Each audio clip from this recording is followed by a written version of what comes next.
Morning my dear students. ಆತ್ಮೀಯ ವಿದ್ಯಾರ್ಥಿಗಳೇ, ತಮಗೆಲ್ಲರಿಗೂ ಕೂಡ ಬೆಳಗಿನ ವಂದನೆಗಳು. Today we shall discuss about one of the major subject in the first semester, that is the philosophical and sociological foundations of education. In that already we have been discussing regarding to the unit number 2, that is the theories of the philosophies. In that today we shall discuss about the one of the major theory, that is the pragmatism. It is also called as experimentalism. In that we have to know about, according to the pragmatism, what are the principles of the pragmatism, what are the aims of education according to the pragmatism, and methods of teaching, curriculum, and also the discipline, finally the role of the teacher. ಆತ್ಮೀಯ ವಿದ್ಯಾರ್ಥಿಗಳೇ, ಇವತ್ತಿನ ತರಗತಿಯಲ್ಲಿ ನಾವು ಪ್ರಥಮ ಸೆಮಿಸ್ಟರ್ನಲ್ಲಿ ಅತ್ಯಂತ ಮುಖ್ಯ ವಿಷಯವಾಗಿರುವಂತಹ ತತ್ವಶಾಸ್ತ್ರೀಯ ಮತ್ತು ಸಮಾಜಶಾಸ್ತ್ರೀಯ ತಳಹದಿಯಲ್ಲಿ ಶಿಕ್ಷಣ ಎಂಬ ವಿಷಯದ ಪರಿಕಲ್ಪನೆಯ ಅಡಿಯಲ್ಲಿ ನಾವು ಮುಖ್ಯವಾಗಿ ತತ್ವಶಾಸ್ತ್ರದ ಸಿದ್ಧಾಂತಗಳು ಎಂಬ ಪರಿಕಲ್ಪನೆಯಲ್ಲಿ ಅತಿ ಮುಖ್ಯವಾಗಿ ಬರುವಂತಹ ಪ್ರಗತಿವಾದ ಎಂಬ ಸಿದ್ಧಾಂತದಲ್ಲಿ ಪ್ರಗತಿವಾದವು ಶಿಕ್ಷಣಕ್ಕೆ ನೀಡಿರುವಂತಹ ಕೊಡುಗೆಗಳು, ಅಂದರೆ ಪ್ರಗತಿವಾದ ಮತ್ತು ಶಿಕ್ಷಣದ ಗುರಿಗಳು, ಪ್ರಗತಿವಾದ ಮತ್ತು ಪಠ್ಯಕ್ರಮ, ಪ್ರಗತಿವಾದ ಮತ್ತು ಬೋಧನಾ ವಿಧಾನ, ಪ್ರಗತಿವಾದ ಮತ್ತು ಶಿಕ್ಷಕ, ಪ್ರಗತಿವಾದ ಮತ್ತು ಶಿಸ್ತು ಮುಂತಾದ ಅಂಶಗಳನ್ನು ನಾವು ಈ ದಿನದ ತರಗತಿಯಲ್ಲಿ ಚರ್ಚಿಸುವ ಪ್ರಯತ್ನವನ್ನು ಮಾಡೋಣ. ಆ ಹಿನ್ನೆಲೆಯಲ್ಲಿ ಕೆಲವು ಅಂಶಗಳನ್ನು ನಾವು ಪರಿಗಣನೆಗೆ ತೆಗೆದುಕೊಳ್ಳುವಂಥ ಅವಶ್ಯಕತೆ ಖಂಡಿತ ಇದೆ. ಇದರಲ್ಲಿ ಬಹುಮುಖ್ಯವಾಗಿ pragmatism is basically a theory. It is an theory. Basically it is a theory. It involves the mainly pragmatism is the philosophical movement that includes those who claim that an ideology or the proposition is true if it works satisfactorily. That the meaning of a proposition is to be found in the practical consequences of accepting it, and that unpractical ideas are to be rejected. Here, pragmatism is a philosophical tradition that began in the United States around 1870. Its origins are often attributed to the philosophers. Philosophers like the William James, John Dewey, and the Charles and Sander Peirce. They are all the main prominent leaders of the philosophical theory. A person who is guided more by practical consideration than by ideas, that is called as the philosophical views, the philosophical ideas. ಸಾಮಾನ್ಯವಾಗಿ ಪ್ರಗತಿವಾದ ಅಂತ ಬಂದಾಗ ಅದರಲ್ಲಿ ಮುಖ್ಯವಾಗಿ ಎಲ್ಲ ಚರ್ಚೆ ಮಾಡುವಂತಹ ಪ್ರಯತ್ನಗಳೇ ಸಾಕಷ್ಟಿರುತ್ತೆ. ಸಾಕಷ್ಟು ಪ್ರಯತ್ನಗಳನ್ನು ಚರ್ಚೆಯನ್ನು ಮಾಡ್ತಾರೆ. ಅದರಲ್ಲಿ ಮುಖ್ಯವಾಗಿ ಈ ಪ್ರಗತಿವಾದವನ್ನು ಫಲಪ್ರಮಾಣವಾದ ಅಥವಾ ವ್ಯಾವಹಾರಿಕವಾದ ಎಂಬ ಬೇರೆಯ ಹೆಸರುಗಳಿಂದಲೂ ಕೂಡ ಕರೆಯುವ ರೂಢಿ ಇದೆ. ಇದರ ಪ್ರತಿಪಾದಕ ನಿಮಗೆಲ್ಲ ತಿಳಿದಿರುವಂತೆ ಅಮೇರಿಕದ ಒಬ್ಬ ಪ್ರಸಿದ್ಧ ತತ್ವ ಸಿದ್ಧಾಂತಿ ವಿಲಿಯಂ ಜೇಮ್ಸ್ ಎನ್ನುವ ವ್ಯಕ್ತಿ. ಸಾಮಾನ್ಯವಾಗಿ ಅದರ ಮುಖ್ಯ ಪ್ರತಿಪಾದಕ ಆಗ್ತಾರೆ. ಅದರ ಜೊತೆಯಲ್ಲಿ ಇವರು ಆದರ್ಶವಾದ ಹೇಳಿದಂತಹ ತಿರುಳನ್ನು ಒಪ್ಪೋದಿಲ್ಲ ಇವರು.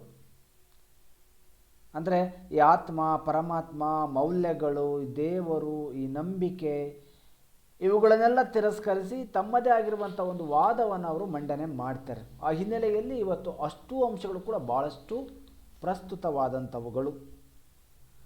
ಆ ಕಾರಣಕ್ಕಾಗಿ ನಾವು ತತ್ವಶಾಸ್ತ್ರದ ಇತರೆ ವಿಚಾರಗಳನ್ನು ಚರ್ಚೆ ಮಾಡುವಂಥ ಪ್ರಯತ್ನವನ್ನು ಇವತ್ತು ಅನಿವಾರ್ಯವಾಗಿ ಮಾಡಬೇಕಾಗುತ್ತೆ. ಹಾಗಾಗಿ ಅವೆಲ್ಲ ಅಂಶಗಳ ದೃಷ್ಟಿಯಲ್ಲಿ ಇವತ್ತು ತತ್ವಶಾಸ್ತ್ರ ಯಾವುದೇ ವಿಚಾರದ ಹೊರತಾಗಿ ಇಲ್ಲ. ಹಾಗಾಗಿ ಪ್ರಗತಿವಾದ ಒಂದು ಶ್ರೇಷ್ಠವಾದ ವಾದ, ಶ್ರೇಷ್ಠ ನಿಲುವಿನಲ್ಲಿ ಪ್ರಯತ್ನವನ್ನು ಪಡುವಂತಹ ಒಂದು ವಾದವಾಗಿ ಇವತ್ತು ಪ್ರಸ್ತಾಪವಾಗ್ತಾ ಇದೆ. ಅದಕ್ಕೆ ಕೆಲವೊಂದು ವ್ಯಾಖ್ಯೆಗಳನ್ನು ನೋಡೋಣ. Before going to that we have to know about what is pragmatism. Already you know that idealism means the theory which was stand for only ideals, only values. That is called as the idealism. What is naturalism?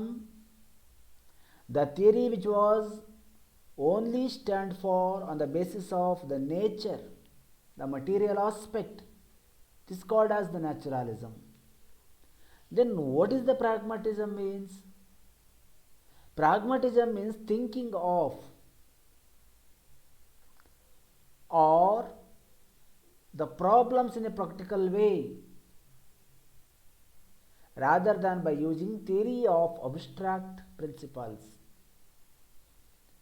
ಅಂದರೆ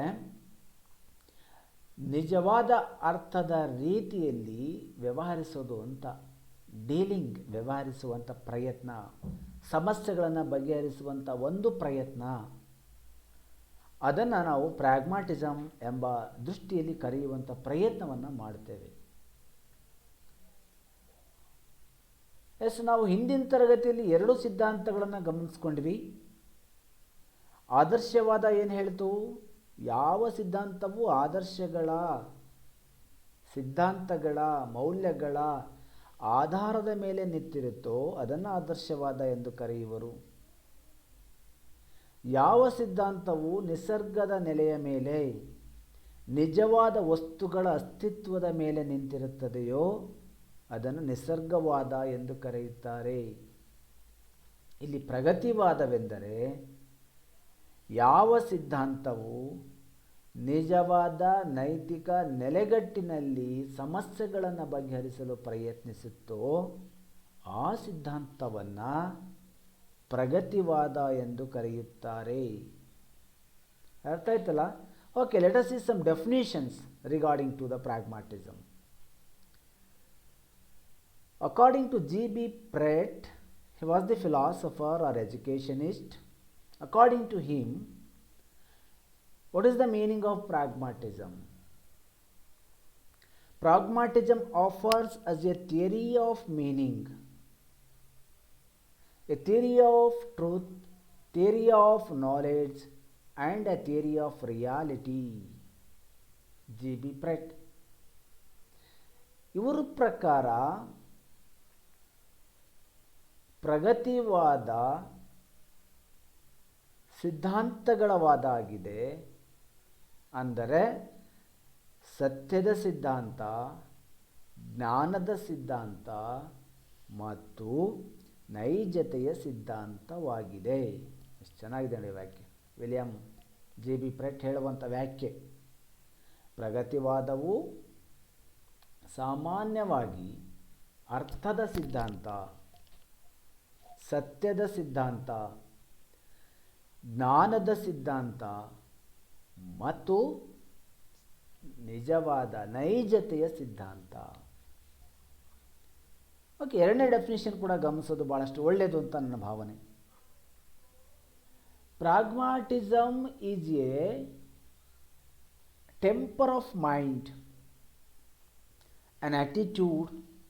It is also a theory of nature, of ideas and truth. And finally, it is a theory about reality. The William James opinion is that Pragmatism is a temper of mind and attitude. It is also a theory of nature, of ideas and truth. And finally, it is a theory about the reality. ಸಾಮಾನ್ಯವಾಗಿ ಒಂದು ಮನಸ್ಸಿನ ಭಾವನೆ, ಪ್ರಗತಿವಾದ ಎಂದರೆ ಒಂದು ಮನಸ್ಸಿನ ಭಾವನೆ, ಮತ್ತು ಇದು ಸತ್ಯಾಂಶಗಳನ್ನು, ಆದರ್ಶಗಳನ್ನು ಮತ್ತು ಸ್ವಭಾವಗಳ ಸಿದ್ಧಾಂತವಾಗಿದೆ. ಅದಲ್ಲದೆ ಅಂತಿಮವಾಗಿ ನೈಜತೆಯ ಸಿದ್ಧಾಂತ. ಪ್ರಾಗ್ಮ್ಯಾಟಿಸಮ್ ಏನು ಅಂತ ಯಾರಾದರೂ ಕೇಳಿದರೆ ನೀವು ಹೇಳಬೇಕಾಗಿರೋದು ಇಷ್ಟೇ, ಅದು ಒಂದು ನೈಜತೆಯ ಸಿದ್ಧಾಂತ ಎಂಬ ವ್ಯಾಖ್ಯೆಯನ್ನು ನೀವು ಹೇಳಬೇಕಾಗುತ್ತೆ. ಆ ಹಿನ್ನೆಲೆಯಲ್ಲಿ ಚರ್ಚೆಯನ್ನು ಕೂಡ ಇಲ್ಲಿ ಮಾಡಬೇಕಾಗುತ್ತೆ. ಹಾಗಾಗಿ ಎಲ್ಲ ಅಂಶಗಳು ಕೂಡ ನಮಗೆ ಅನೇಕ ಸಿದ್ಧಾಂತಗಳನ್ನು ಕೊಡುವಂಥ ಪ್ರಯತ್ನನೂ ಕೂಡ ಇಲ್ಲಿ ಮಾಡುತ್ತೆ. ಆ ಹಿನ್ನೆಲೆಯಲ್ಲಿ ನಾವೆಲ್ಲ ಚರ್ಚೆಯನ್ನು ಇಲ್ಲಿ ಮಾಡಬೇಕು. Okay, let us see what are the major principles of the theory of ಪ್ರಾಗ್ಮ್ಯಾಟಿಸಮ್.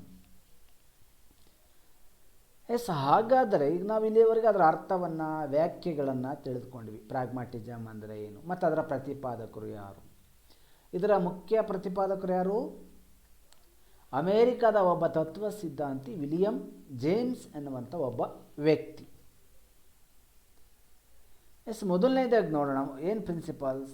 No ultimate values, ಯಾವುದೇ ಅಂತಿಮ ಮೌಲ್ಯಗಳಿಲ್ಲ. ಇವರ ತತ್ವ, ಇವರ ಪ್ರಕಾರ there is no ultimate values. The main principle of pragmatic philosophy is that man creates his own values during the course of activity. There are no fixed values for all time to come. ಇವರೇನು ಹೇಳ್ತಾರೆ, ಪ್ರಮುಖ ತತ್ವ ಏನಂದರೆ, ಮನುಷ್ಯ ಒಂದು ಕ್ರಿಯೆಯಲ್ಲಿ ತೊಡಗಿಕೊಂಡಾಗ ತನ್ನಷ್ಟಕ್ಕೆ ತಾನೇ ಕೆಲವು ಮೌಲ್ಯಗಳನ್ನು ಸೃಷ್ಟಿ ಮಾಡಿಕೊಳ್ಬೇಕು. ಯಾವುದೇ ಪೂರ್ವ ನಿರ್ಧಾರಿತವಾಗಿರುವಂತಹ ಉತ್ತಮ ಮೌಲ್ಯಗಳು ಇಲ್ಲ. ಎಸ್, ಸಂದರ್ಭಾನುಸಾರ ಬರುವಂಥ ಸನ್ನಿವೇಶಗಳಿಗನುಗುಣವಾಗಿ ಮನುಷ್ಯ ಮೌಲ್ಯಗಳನ್ನು ಸೃಷ್ಟಿ ಮಾಡಿಕೊಳ್ಬೇಕು ಅಂತ ಹೇಳ್ತಾರೆ. ಹೌದು, ಇದು ಸತ್ಯ ಅನಿಸುತ್ತೆ. ಹಾಗಾಗಿ there is no ultimate values. That is the first principle. The second one is to emphasis on experimentation. The second principle is that emphasis on experimentation. They give more importance to the emphasis on the experimentation. ಸಾಮಾನ್ಯವಾಗಿ ಪ್ರಯೋಗಗಳ ಮೇಲೆ ಹೆಚ್ಚಿನ ಪ್ರಸ್ತಾಪ ಮಾಡ್ತಾರೆ, ಹೆಚ್ಚಿನ ಅವಕಾಶಗಳನ್ನು ಕೊಡ್ತಾರೆ. ಪ್ರಯೋಗಕ್ಕೆ ಅಥವಾ ಪ್ರಾಯೋಗಿಕ ಕೆಲಸಕ್ಕೆ ಹೆಚ್ಚಿನ ಅವಕಾಶಗಳು ಇರುತ್ತೆ. Here pragmatism lays a special stress on the value of experimentation. It stands for testing every statement by finding out its practical implications. ಸಾಮಾನ್ಯವಾಗಿ ಪ್ರತಿಯೊಂದು ಹಂತದಲ್ಲಿ ಪ್ರತಿಯೊಂದು ಮೌಲ್ಯಕ್ಕೂ ಕೂಡ ಪ್ರಯೋಗತೆಯ ಅವಶ್ಯಕತೆ ಇದೆ, ಪ್ರಾಯೋಗಿಕತೆಯ ಅವಶ್ಯಕತೆ ಇದೆ. ಆ ಹಿನ್ನೆಲೆಯಲ್ಲಿ ಪ್ರತಿಯೊಂದು ಹೇಳಿಕೆಯನ್ನು ಶೈಕ್ಷಣಿಕ ನಿಹಿತಾರ್ಥಗಳ ಮೂಲಕವೇ ಬಗೆಹರಿಸಿಕೊಳ್ಳಬೇಕು. ಯಾರೇ ಒಬ್ಬ ತತ್ವ ಸಿದ್ಧಾಂತಿ ಹೇಳಿದ್ದಾರೆ ಅಂದರೆ ನಂಬೋದಲ್ಲ, ಯಾವುದೋ ಧರ್ಮ ಹೇಳಿದೆ ಅಂದರೆ ಅದು ನಂಬೋದಲ್ಲ, ಯಾರೋ ಮಹಾವೇದಾಂತಿ ಒಬ್ಬ ಸ್ವಾಮೀಜಿ ಅಥವಾ ಯಾರೋ ಒಬ್ಬರು ಹೇಳಿದ್ದಾರೆ ಅಂದರೆ ತಕ್ಷಣ ವ್ಯಾಖ್ಯಾನ ನಂಬೋದಲ್ಲ. ಅದನ್ನು ಟೆಸ್ಟ್ ಮಾಡಬೇಕು, ಪ್ರಾಕ್ಟಿಕಲಿಗೆ ಒಳಪಡಿಸಿಕೊಂಡು ನಂತರವೇ ನಾವು ನಂಬಬೇಕು. The third one is belief in practical philosophy. ಪ್ರಾಯೋಗಿಕ ತತ್ವಶಾಸ್ತ್ರದಲ್ಲಿ ನಂಬಿಕೆಯನ್ನು ಇಟ್ಟಿದೆ. Yes, pragmatist strongly believed in the practical philosophy. Here, the practical philosophy believes that, or pragmatist believes that, philosophy is not a simply wisdom of the past. True philosophy is one that helps in the solution of practical problem of life. ಪ್ರಗತಿವಾದದ ತತ್ವಜ್ಞಾನಿಗಳು ಸಾಮಾನ್ಯವಾಗಿ ಒಂದು ಸರಳವಾದ ಜ್ಞಾನವನ್ನು ಯಾವುದೋ ಕಾಲದಿಂದ ಬಂದಿದೆ ಅಂದರೆ ಅದನ್ನು ಒಪ್ಪಿಕೊಳ್ಳುವವರಲ್ಲ. ನಿಜವಾದ ತತ್ವಶಾಸ್ತ್ರದ ಅಂಶಗಳು ವ್ಯಕ್ತಿಗೆ ದೊರೆಯಬೇಕೆಂದರೆ ಅದು ಪ್ರಾಯೋಗಿಕ ನಿಯಮದ ಶೈಕ್ಷಣಿಕ ನೀತಾರ್ಥಗಳಾಗಬೇಕು ಅಥವಾ ಜೀವನದ ಪ್ರಾಯೋಗಿಕ ಸಮಸ್ಯೆಗಳನ್ನು ಬಗೆಹರಿಸುವಂಥ ಜ್ಞಾನ ಆಗಬೇಕು ಅಂತ ಅವರ ಪ್ರಕಾರ ಅಭಿಪ್ರಾಯ. ನಾಲ್ಕನೇದು ನೋಡೋಣ. Human development according to environment. Human development according to environment. Here pragmatism believes that growth of a human personality takes place because of interaction with environment. Man tries to adjust himself to his environment and this result in his growth. ಸಾಮಾನ್ಯವಾಗಿ ಅಂತಿಮವಾಗಿ ಪ್ರಗತಿವಾದ ನಂಬುವಂತಹ ಅಂಶಗಳು ಸಾಮಾನ್ಯವಾಗಿ ಮಾನವನ ವ್ಯಕ್ತಿತ್ವದ ಅಭಿವೃದ್ಧಿಯ ಅಂಶಗಳೇ. ಅವುಗಳನ್ನು ಆಧಾರವಾಗಿಟ್ಟುಕೊಂಡು ಪ್ರಗತಿವಾದವನ್ನು ಪತ್ತೆ ಹಚ್ಚುವಂಥ ಪ್ರಯತ್ನವನ್ನು ಮಾಡ್ತಾರೆ. ಹಾಗಾಗಿ ಪರಿಸರದ ಜೊತೆ ಪರಸ್ಪರ ಇಂಟರಾಕ್ಷನ್ ಆದಾಗ ಮನುಷ್ಯನಿಗೆ ಬಹಳಷ್ಟು ಅನುಕೂಲಗಳಾಗುತ್ತೆ. Man tries to adjust himself to his environment and the result in his growth. ಆಗ ಮಾತ್ರ ಪರಿಸರದ ಅಂಶಗಳು ಹೆಚ್ಚಾಗುತ್ತೆ. ನಾವೀಗ ಫಲಪ್ರಮಾಣವಾದದ ಅಥವಾ ಪ್ರಗತಿವಾದದ ಅಥವಾ ವ್ಯಾವಹಾರಿಕವಾದದ ತತ್ವಗಳ ಬಗೆಗೆ ಚರ್ಚೆ ಮಾಡ್ತಾ ಇದ್ದೇವೆ. ಅದರಲ್ಲಿ ಮೊದಲನೆಯದು ನೋ ಅಲ್ಟಿಮೇಟ್ ವ್ಯಾಲ್ಯೂಸ್, ಯಾವುದೇ ಅಂತಿಮ ಮೌಲ್ಯಗಳಿಲ್ಲ. ಎರಡನೆಯದು ಪ್ರಯೋಗಕ್ಕೆ ಹೆಚ್ಚಿನ ಅವಕಾಶ ನೀಡಲಾಯಿತು, ಪ್ರಾಶಸ್ತ್ಯ ನೀಡಲಾಯಿತು. ಮೂರನೆಯದು ಪ್ರಾಯೋಗಿಕ ತತ್ವಶಾಸ್ತ್ರದಲ್ಲಿ ನಂಬಿಕೆ ಇಟ್ಟಿದ್ದರು. ನಾಲ್ಕನೆಯದಾಗಿ ಪರಿಸರಕ್ಕೆ ಅನುಗುಣವಾಗಿ ಮಾನವ ಅಭಿವೃದ್ಧಿಯಾಗಬೇಕು, ಮಾನವ ಸಂಪನ್ಮೂಲ ಅಭಿವೃದ್ಧಿ ಆಗಬೇಕು. ನಾಲ್ಕನೇ ತತ್ವ. ಇನ್ನು ಐದನೇದು ಫೇತ್ ಇನ್ ಡೆಮಾಕ್ರಸಿ. ಐದನೇ ತತ್ವ ಯಾವುದು? Faith in democracy. ಪ್ರಜಾಪ್ರಭುತ್ವದಲ್ಲಿ ನಂಬಿಕೆಯನ್ನಿಡಬೇಕು. ಆರನೇದು ಯಾವುದು? ಸಾಂಪ್ರದಾಯಿಕ ವಿರುದ್ಧ ಕ್ರಾಂತಿ ಏಳಬೇಕು, ದಂಗೆ ಏಳಬೇಕು. ಸಾಂಪ್ರದಾಯಿಕ ವಿರೋಧವಾದುದು. ಏಳನೇದು ಯಾವುದು? ಸಾಮಾನ್ಯವಾಗಿ ಉಪಯುಕ್ತತಾ ತತ್ವಕ್ಕೆ ಹೆಚ್ಚು ಆದ್ಯತೆಯನ್ನು ನೀಡಿದ್ದರು. ಎಂಟನೇದು ಯಾವುದು? ಮಾನವ ಶಕ್ತಿಗೆ, ಮಾನವ ಸಂಪನ್ಮೂಲಕ್ಕೆ ಹೆಚ್ಚಿನ ಪ್ರಾಮುಖ್ಯತೆಯನ್ನು ನೀಡಿದ್ದರು. ಒಂಬತ್ತನೇ ತತ್ವ ಯಾವುದು? ನಮ್ಯತಾ ತತ್ವದಲ್ಲಿ ನಂಬಿಕೆ ಇಟ್ಟಿದ್ದರು, ಫೇತ್ ಇನ್ ಫ್ಲೆಕ್ಸಿಬಿಲಿಟಿ. ಹತ್ತನೇದು ಯಾವುದು? Reality still in the making, ನೈಜತೆಗೆ ಹೆಚ್ಚು ಒತ್ತನ್ನು ಕೊಟ್ಟಿದ್ದರು. ಹನ್ನೊಂದನೇದು ಯಾವುದು? ಹನ್ನೊಂದನೇ ತತ್ವ ಯಾವುದು? Importance of activity. Importance of activity. ಸಾಮಾನ್ಯವಾಗಿ ಚಟುವಟಿಕಾ ತತ್ವಕ್ಕೆ ಹೆಚ್ಚಿನ ಅವಕಾಶವನ್ನು ನೀಡಿದ್ದರು. ಈ ಹಿನ್ನೆಲೆಯಲ್ಲಿ ಆ ಪ್ರಯತ್ನಗಳೆಲ್ಲವೂ ಕೂಡ ಸಾಧ್ಯ ಆಗುತ್ತೆ. These are all some of the major principles of the theory of the pragmatism. Theory of the pragmatism ಅಲ್ವಾ? ಇವೆಲ್ಲ ತತ್ವ ಪ್ರಿನ್ಸಿಪಲ್ಸ್ ಆಫ್ ಪ್ರಾಗ್ಮ್ಯಾಟಿಸಮ್ ಅಂತ ಕೇಳಿದರೆ no ultimate values, emphasis on experimentation, belief in the practical philosophy, human development according to environment, faith in democracy, then revolt against traditionalism, emphasis on the principle of utility, importance of manpower, then faith in flexibility, then reality still the making, the importance of activity. There are some the major concept regarding to the principles of the pragmatism. ಈಗ ನಾನೇನು ಚರ್ಚೆ ಮಾಡಿದ್ನಲ್ಲ ಅವೆಲ್ಲ ತತ್ವಗಳು ಕೂಡ ಸಾಮಾನ್ಯವಾಗಿ ಫಲಪ್ರಮಾಣವಾದದ ತತ್ವಗಳೇ ಆಗಿದೆ. ಆ ಹಿನ್ನೆಲೆಯಲ್ಲಿ ಚರ್ಚೆಯನ್ನು ನಾವು ಮಾಡಬೇಕಾಗುತ್ತೆ.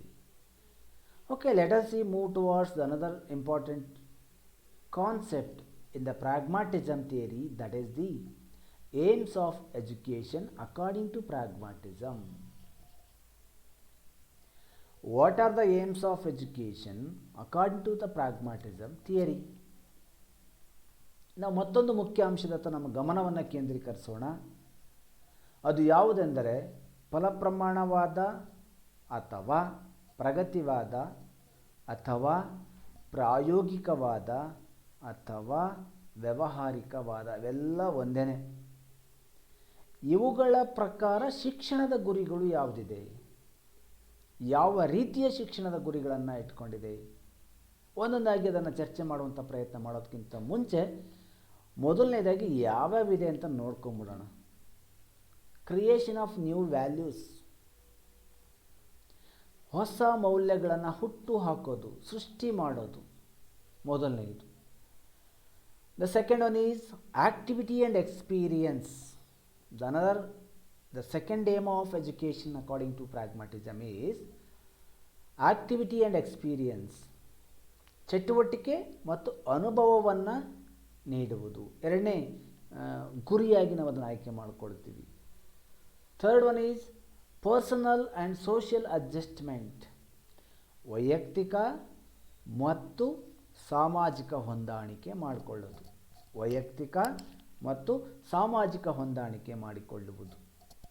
The fourth one is reconstruction of the experience, ಅನುಭವಗಳನ್ನು ಪುನರ್ ಕಟ್ಟಿಕೊಡುವಂಥದ್ದು, ಪುನರ್ ಮನನ ಮಾಡಿಕೊಡುವಂಥದ್ದು. ಅನುಭವಗಳಿದೆಯಲ್ಲ ಅದನ್ನು ಮತ್ತೆ ಮತ್ತೆ ಕಟ್ಟಿಕೊಡುವಂತಹ ಪ್ರಯತ್ನವನ್ನು ಮಾಡುವಂಥದ್ದು. Reconstruction of experiences, it is also the very important, the major aims of education according to the pragmatism. The next one is fifth one is all round development, ಸರ್ವಾಂಗೀಣ ಅಭಿವೃದ್ಧಿ, ವ್ಯಕ್ತಿಯನ್ನು ವಿದ್ಯಾರ್ಥಿಯನ್ನು ಸರ್ವಾಂಗೀಣವಾಗಿ ಅಭಿವೃದ್ಧಿಪಡಿಸುವಂಥ ಒಂದು ಪ್ರಕ್ರಿಯೆ, ಐದನೇ ಗುರಿ. Then sixth one is social efficiency, ಸಾಮಾಜಿಕ ದಕ್ಷತೆಯನ್ನು ಬೆಳೆಸುವಂಥದ್ದು. Then seventh one is continuous growth, ನಿರಂತರ ಬೆಳವಣಿಗೆಯನ್ನು ಕಾಯ್ದುಕೊಳ್ಳುವಂಥದ್ದು. Finally eighth one is the development of the man power. ಸಾಮಾನ್ಯವಾಗಿ ಈ ದೃಷ್ಟಿಯಲ್ಲಿ ಇದರ ಪ್ರಯತ್ನಗಳನ್ನು ನಾವು ನೋಡ್ತೇವೆ. ಆ ಹಿನ್ನೆಲೆಯಲ್ಲಿ ಇವೆಲ್ಲ ಅವಕಾಶಗಳು ಕೂಡ ನಮ್ಮಗಳಿಗೆ ಬಹಳಷ್ಟು ಮುಖ್ಯ ಅಂತ ನಾನು ಕೂಡ ಭಾವಿಸ್ತೇನೆ. Okay, let us see one by one in detail. Here the creation of values, ಮೌಲ್ಯಗಳನ್ನು ಸೃಷ್ಟಿ ಮಾಡುವಂಥದ್ದು, ಹೊಸ ಮೌಲ್ಯಗಳ ಸೃಷ್ಟಿ. Pragmatist have no fixed aims or goals of education. ಸಾಮಾನ್ಯವಾಗಿ ಪ್ರಗತಿವಾದಿಗಳು ಯಾವುದೇ ರೀತಿಯ ನಿರ್ದಿಷ್ಟ ಗುರಿಗಳಿಗೆ ಕೂಡ ಅಂಟಿಕೊಂಡಿಲ್ಲ. ಅವರು ಯಾವುದೇ ನಿರ್ದಿಷ್ಟ ಗುರಿ ಇರಬೇಕು ಅಂತ ಭಾವನೆ ಅಲ್ಲ ಅದು. ಒಬ್ಬ ತತ್ವಜ್ಞಾನಿ ಹೇಳ್ತಾನೆ, according to Ross, the general educational aim of the pragmatist is just creation of new values. Yes, ಈಗಾಗಲೇ ಇದ್ದಾವೆ ಕೆಲವು ಮೌಲ್ಯಗಳು, ಅವುಗಳನ್ನು ಬಿಟ್ಟು ಹೊಸ ಮೌಲ್ಯಗಳನ್ನು ಕಟ್ಟುವ ಪ್ರಯತ್ನವನ್ನು ಮಾಡಿ. So the main task of the educator is to put the ಎಜುಸೆಡ್ into a position of developing values for himself. ಒಬ್ಬ ಶಿಕ್ಷಕನ ಕೆಲಸ ಇವರ ಪ್ರಕಾರ ಏನು ಬೋಧನೆ ಮಾಡಲಿಕ್ಕೆ ಹೊರಟಾಗ ಅವರಷ್ಟಕ್ಕೆ ಜಗತ್ತು ಪ್ರಪಂಚ ಇಷ್ಟಪಡುವಂತಹ ಮೌಲ್ಯಗಳನ್ನು ಬೆಳೆಸ್ಕೊಳ್ಳಲು ಪ್ರೇರೇಪಣೆ ಕೊಡಬೇಕು ಅನ್ನುವಂಥದ್ದು ಅವರ ಒಂದು ವಾದ. Second is activity and experience. For the creation of new values, activity and experience are very, very essential. Without any experience or without any activity, there is no real values. There is no new values. It is not possible to create the new values without any activity. ಯಾವುದೇ ಚಟುವಟಿಕೆಗಳಿಲ್ಲದೆ ನಾವು ಈ ಮೌಲ್ಯಗಳನ್ನು ಕಟ್ಟಲಿಕ್ಕೆ ಸಾಧ್ಯತೆಯೇ ಆಗೋದಿಲ್ಲ. ಖಂಡಿತವಾಗ್ಲೂ ಸಾಧ್ಯತೆ ಆಗೋದಿಲ್ಲ. ಯಾವ ಕಾರಣಕ್ಕೂ ಕೂಡ ನಾವು ಮೌಲ್ಯಗಳನ್ನು ಬಿಟ್ಟು ಬದುಕಲಿಕ್ಕೆ ಸಾಧ್ಯತೆ ಇಲ್ಲ. That's why education should therefore provide the physical, intellectual, moral and the aesthetic activities as the media for the creation of new values. For the creation of the new values. It is very, very important, my dear students. ಹಾಗಾಗಿ ಶಿಕ್ಷಣ ಏನು ಕೆಲಸವನ್ನು ಮಾಡಬೇಕಾಗುತ್ತೆ ಅಂದರೆ, ಸಾಮಾನ್ಯವಾಗಿ ಅತಿ ಮುಖ್ಯವಾಗಿರುವಂತಹ ಪರಿಕಲ್ಪನೆಗಳನ್ನು ಮಾಡುವ ನಿಟ್ಟಿನಲ್ಲಿ ಶಿಕ್ಷಣವು ಸೌಂದರ್ಯಾತ್ಮಕ ಚಟುವಟಿಕೆಗಳನ್ನು ಮತ್ತು ದೈಹಿಕ ಚಟುವಟಿಕೆಗಳನ್ನು ಹಾಗೂ ಮಾನಸಿಕ ಚಟುವಟಿಕೆಗಳನ್ನು ಆಯೋಜನೆ ಮಾಡುವಂತಹ ಪ್ರಯತ್ನವನ್ನು ಮಾಡಬೇಕು. ಇಲ್ಲದೆ ಹೋದರೆ ಇವತ್ತಿನ ಚಟುವಟಿಕೆಗಳಲ್ಲಿ ಬಹಳಷ್ಟು ಹಿಂದುಳಿಯುವಂಥ ಸಾಧ್ಯತೆಯೇ ಹೆಚ್ಚಾಗುತ್ತೆ. ಪರ್ಸನಲ್ ಆ್ಯಂಡ್ ಸೋಷಿಯಲ್ ಅಡ್ಜಸ್ಟ್ಮೆಂಟ್ ಅಂತ ಹೇಳ್ತಾರೆ. The main aim of education is to direct the impulses, interests and abilities towards the satisfaction of the need felt child in the environment. ಮುಖ್ಯವಾಗಿ ತನ್ನನ್ನು ತಾನು ಪರಿಸರಕ್ಕೆ ಹೊಂದಾಣಿಕೆ ಮಾಡಿಕೊಳ್ಬೇಕು, ಸಮಾಜಕ್ಕೆ ಹೊಂದಾಣಿಕೆ ಮಾಡಿಕೊಳ್ಬೇಕು. Social adjustment is very, very important, very, very essential according to pragmatism. ಇವತ್ತು ನಮ್ಮ ವಿದ್ಯಾರ್ಥಿಗಳು ಮನೆ ಬಿಟ್ಟು ಹೊರಗಡೆ ಬಂದರೆ ಹೊಂದಾಣಿಕೆ ಮಾಡ್ಕೊಳ್ಳೋದಕ್ಕೆ ಕಷ್ಟಪಡ್ತಾರೆ. ಹೊಸ ಸ್ನೇಹಿತನ ಜೊತೆ ಹೊಂದಾಣಿಕೆ ಮಾಡ್ಕೊಳ್ಳೋದಕ್ಕೆ ಕಷ್ಟಪಡ್ತಾರೆ. ಹೊಸ ಧರ್ಮದವರ ಜೊತೆ ಹೊಂದಾಣಿಕೆ ಮಾಡ್ಕೊಳ್ಳೋದಕ್ಕೆ ಕಷ್ಟಪಡ್ತಾರೆ. ಹೊಸ ಸನ್ನಿವೇಶಕ್ಕೆ ಹೊಂದಾಣಿಕೆ ಮಾಡ್ಕೊಳ್ಳೋದಕ್ಕೆ ಕಷ್ಟಪಡ್ತಾರೆ. That's why pragmatist suggest that our education is the main aim to develop aspect is to adjustment quality among the children. ಮುಖ್ಯವಾಗಿ ಆ ನಿಟ್ಟಿನಲ್ಲಿ ವ್ಯಕ್ತಿಗಳಲ್ಲಿ ಆ ಪ್ರಯತ್ನಗಳು ಆಗಬೇಕು ಅನ್ನೋದು ಅವರ ಒಂದು ವಾದ. ನಾಲ್ಕನೇದಕ್ಕೆ ಬರ್ತೀನಿ. ನಾಲ್ಕನೇ ಉದ್ದೇಶ, reconstruction of experiences. The aim of education should also to the formulation and cultivation of dynamic, adaptable, resourceful and enterprising mind. ಹೊಸ ಅನುಭವಗಳನ್ನು ಕೊಡಿ ಅವರಿಗೆ. ಹಳೆ ಅನುಭವಗಳು ಸಾಕು. ಹೊಸ ಅನುಭವಗಳನ್ನು ಕೊಟ್ಟಾಗ, ಹೊಸ ಹೊಸ ಅನುಭವಗಳನ್ನು ನಾವು ದಾರಿ ಎರೆದು ಕೊಟ್ಟಾಗ ಮಕ್ಕಳಿಗೆ ಅನುಕೂಲ ಆಗುತ್ತೆ. ಹೇಗೆ ಹೊಂದಾಣಿಕೆ ಮಾಡಿಕೊಳ್ಳೋದು ಸನ್ನಿವೇಶಕ್ಕೆ ಬಂದಾಗ ಅದನ್ನು ಕಲಿಸ್ಕೊಡಿ. Construction and reconstruction of the experiences and development of capacities to control the environment. ಯಾಕೆ ಆ ಮಗುವಿಗೆ ಆ ಪರಿಸರದ ಅಭಿವೃದ್ಧಿಯಲ್ಲಿ ಅಥವಾ ಆ ಪರಿಸರದ ಪಾಲ್ಗೊಳ್ಳುವಿಕೆಯಲ್ಲಿ ಸಾಧ್ಯತೆ ಆಗ್ತಾ ಇಲ್ಲ, ಯಾಕೆ? ಆ ದೃಷ್ಟಿಯಲ್ಲಿ ಪ್ರಯತ್ನಗಳನ್ನು ಮಾಡಿಕೊಡಿ. ಆ ದೃಷ್ಟಿಯಲ್ಲಿ ವಿದ್ಯಾರ್ಥಿಗಳಿಗೆ ಪ್ರಯತ್ನವನ್ನು ಕಟ್ಟಿಕೊಡುವಂಥ ಸಾಧ್ಯತೆಯನ್ನು ಮಾಡಿಕೊಳ್ಳಿ ಅಂತೇಳಿ ಪ್ರಾಗ್ಮಾಟಿಸ್ಟ್ ಹೇಳುವಂಥ ಸಾಧ್ಯತೆಗಳು ಹೆಚ್ಚಾಗಿರುತ್ತೆ. Then fifth one is all round development. All round development of the individual is also important aim of education. All-round development means the individual develops physically, mentally, socially, morally and aesthetically. ಭಾವನಾತ್ಮಕವಾಗಿ, ಸೌಂದರ್ಯೋಪಾಸಕವಾಗಿ ಮತ್ತು ದೈಹಿಕವಾಗಿ, ಮಾನಸಿಕವಾಗಿ ವ್ಯಕ್ತಿ ಬೆಳವಣಿಗೆ ಹೊಂದೋದನ್ನು ನಾವು ಆಲ್ರೌಂಡ್ ಡೆವಲಪ್ಮೆಂಟ್ ಎಂದು ಕರೆಯುತ್ತೇವೆ. Social efficiency is also important aim of education. ಸಾಮಾಜಿಕ ದಕ್ಷತೆಯನ್ನು ಬೆಳೆಸ್ಕೊಳ್ಳೋದು, ಕಂಟಿನ್ಯೂಯಸ್ ಗ್ರೋತ್, ಏಳನೇದು ನಿರಂತರ ಬೆಳವಣಿಗೆ ಇಟ್ಕೊಳ್ಳೋದು. Development of man power.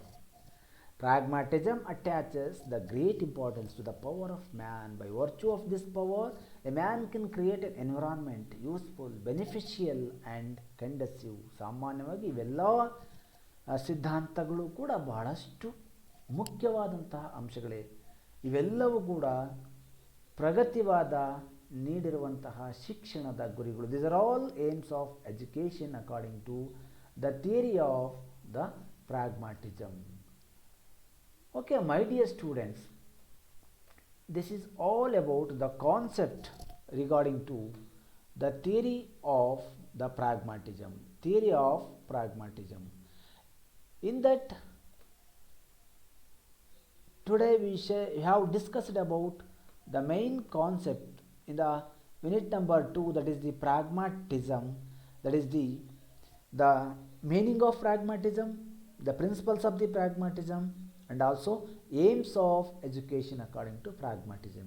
ಆತ್ಮೀಯ ವಿದ್ಯಾರ್ಥಿಗಳೇ, ಇವತ್ತಿನ ತರಗತಿಯಲ್ಲಿ ನಾವು ಪ್ರಗತಿವಾದ ನೀಡಿರುವಂತಹ ಹೇಳಿಕೆಗಳನ್ನು ಆಧಾರವಾಗಿ ಇಟ್ಟುಕೊಂಡು ಅದರ ಅರ್ಥ ಮತ್ತು ವ್ಯಾಖ್ಯೆಗಳನ್ನು ಮತ್ತು ಅದರ ತತ್ವಗಳನ್ನು ನಾವು ಇಂದಿನ ತರಗತಿಯಲ್ಲಿ ತಿಳಿದುಕೊಂಡೆವು.